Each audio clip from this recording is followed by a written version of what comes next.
Your Steve Jones Show podcast is loading now. The Steve Jones Show podcast is sponsored by Sunbury Motors, North 4th Street in Sunbury, and Sunbury Motors Kia, routes 11 and 15 in Hummel's Wharf. It's one of the best ever in the business, and part of that was along the way being here at Penn State. Ernie Accorsi. Ernie, how have you been? I've been really good, Steve. Thanks for having me on. It's a pleasure to be with you. It's great to be with you.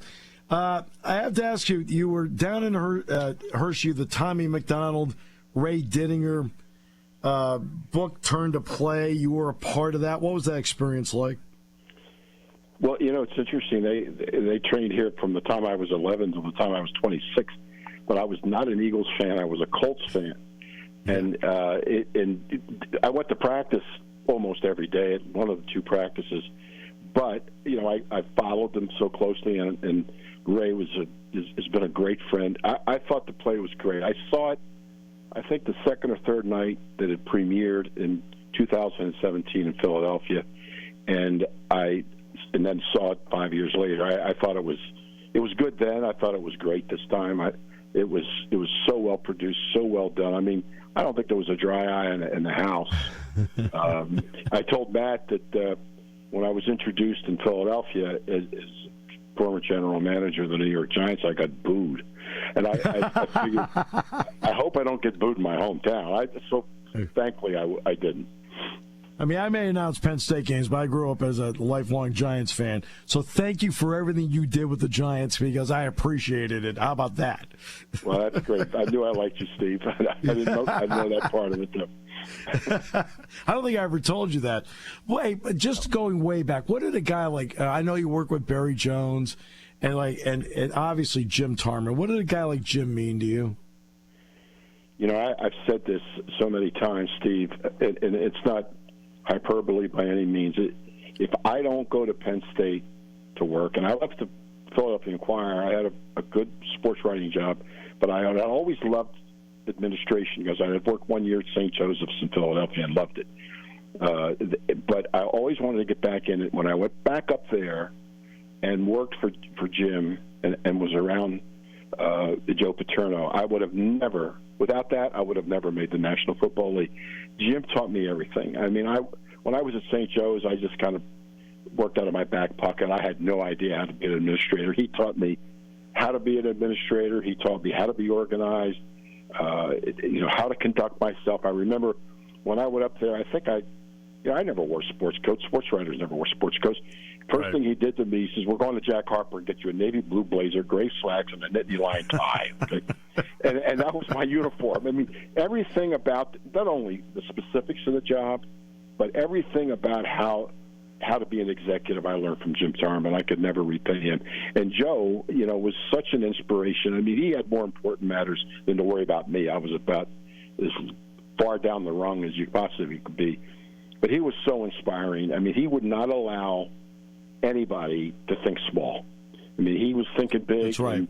And you better think big. And he used to say constantly, someday we're going to be like Texas and Michigan and Alabama and have a big stadium. And I never said a word, but I was thinking to myself, I grew up here. That ain't going to happen. I mean, there's too many different colleges in Pennsylvania. You've got Pitt, you have the Notre Dame fans, and my God, look what's happened. It's exactly how it's developed, and it's been tremendous. But without my experience at Penn State, I would have never come close to going where I went.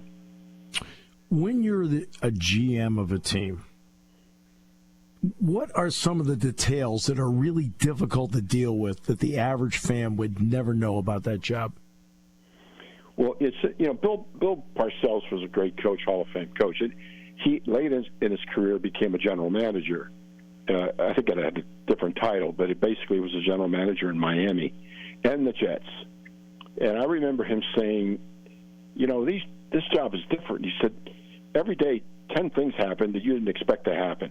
Because you worry about so many details, whether it's the video department or the equipment department, certainly, the players and their health, the coaching staff, the ticket department. I mean, there are so many different little details where I can see why a coach's job is more desirable to these people, because you can go on the field and put your hands on the team and affect pretty much have a big influence on the outcome of a game.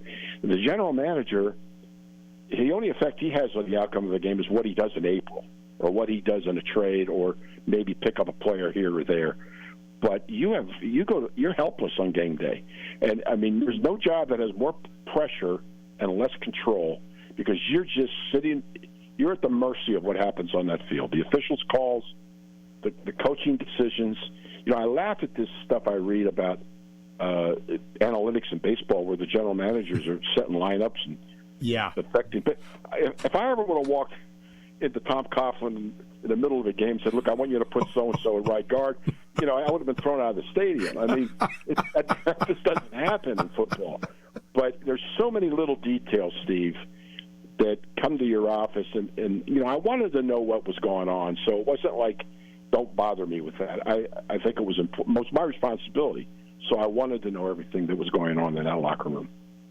And everybody obviously knows, you know, well, they may not obviously know, but with the John Elway situation, and you ended up getting an awesome player in Chris Hinton out of the deal with Denver.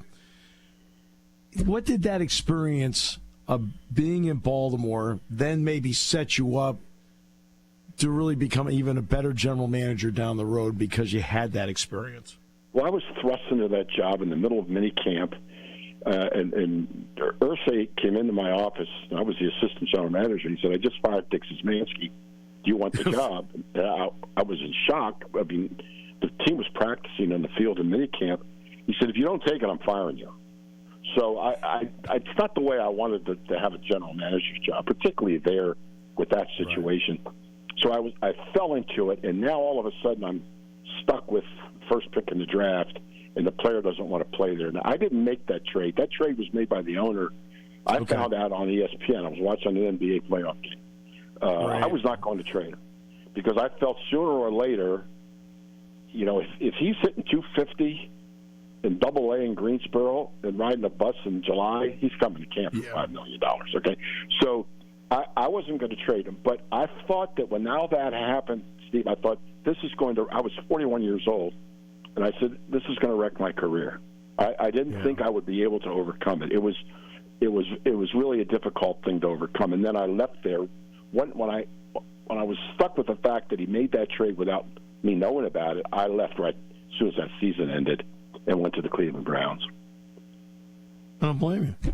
I mean, you know, when he made you general manager, you at least get more. I mean, you kept your job, but did you at least get more money out of it? I got less. No, I'm not perfect. No, I'm not lying. I was making, I think, $43,000 a year, and I had a Exxon credit card that he had given me that I could use for, you know, just for gas. But at least, and he said, "Oh, by the way, I want that card back too." So actually, I got a pay cut. No, it was not a blue ribbon job, a blue chip job, but I didn't have any choice. You know, so it was. I mean, listen, I earned my spurs through that, but it was some experience. What was it then like to work with the Maras and with Lauren, and with the Tisch family? Well, that was, you know, I'm glad I had that at the end of my career because I don't think I could have ever matched it.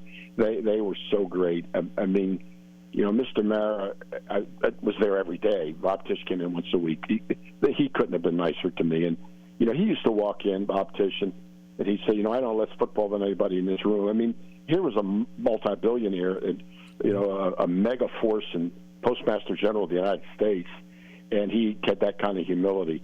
Well was involved with the team. He had been the sole drafter of the team in the 50s, built that 56 championship team, and was in my office every day. And it was like working for a history book. And he was just so supportive. You know, even if he didn't agree with everything, and there were some things he didn't, and certainly I was going to do what he wanted. He would say, "No, you go do what you think is right." And the minute that you did something that maybe he wasn't in favor of to start with, he would support it 100%, no matter how much criticism I got in the media. But it was a dream job working there, and I'm so happy I had it at the end of my career. How tough is it when in your gut you know you've done it right, but you do get criticized in the media because you can't really avoid it. How tough is that, or is the backbone become solidified over time because your gut tells you it's right? You never really get used to it. I mean, I didn't mind it as much myself as I have 3 children and a grandchild, and when they saw me criticized, that bothered me. And in the early years, if you didn't live in the town you were working, like my kids were in college and I was working in Cleveland, if they didn't see the papers, I felt pretty good. But with social media, everything that's written about you is available for everybody. But when I made the Eli trade, I really got hammered for that trade. And I remember being in the elevator coming back from down in the press box. He had just thrown 3 interceptions. People got on the elevator, didn't see me. I was in the back. They were coming from the suites. And one guy was just ripping me to shreds. And I was standing in the back hoping he didn't turn around. And he was saying, now we don't have any draft choices. This guy can't play. But, you know, when you get vindicated, that makes it all the sweeter, of course. I never lost faith in him. I knew the quarterback struggled. Elway struggled. I mean, almost everybody did. But Roethlisberger as much, or Marino, but most of them did. And I knew that if we could just support him with a supporting cast, I knew that he could win for us, and he sure did. Well, Peyton did too his first year. They were like 3-13 their first year. I think Aikman won 1 game. Aikman won 1.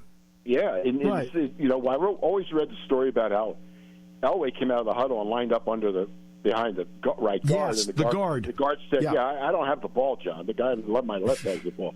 But you know, it's another world out there because it's like turning the speed up 3 times when you go from college to the pros because everything happens faster, and it's the rare player who can master it. You know, as soon as he steps in. Phillip Rivers obviously is a terrific quarterback. He's got an excellent shot at being in the Hall of Fame. But what was it? I know Eli didn't want to play for the Chargers. I got it. But what was it that you looked at and said, I'd rather have him, even though I know he's really good? Well, we had the 4th pick, and I had pretty much convinced that we were not going to be able to move up to get Eli because every time I offered something, A.J. Smith turned it down, and I didn't know him very well, and he said, I'll call you on Friday, and he never called. We were picking Roethlisberger. We weren't picking Rivers. And there was Larry Fitzgerald was ahead of us, and the Raiders picked a guard from Iowa, which saved us because that was at least going to give us Roethlisberger. So that was already – in fact, we had Roethlisberger written down on a card. I had been tipped by a media member, national media member. He said, don't jump.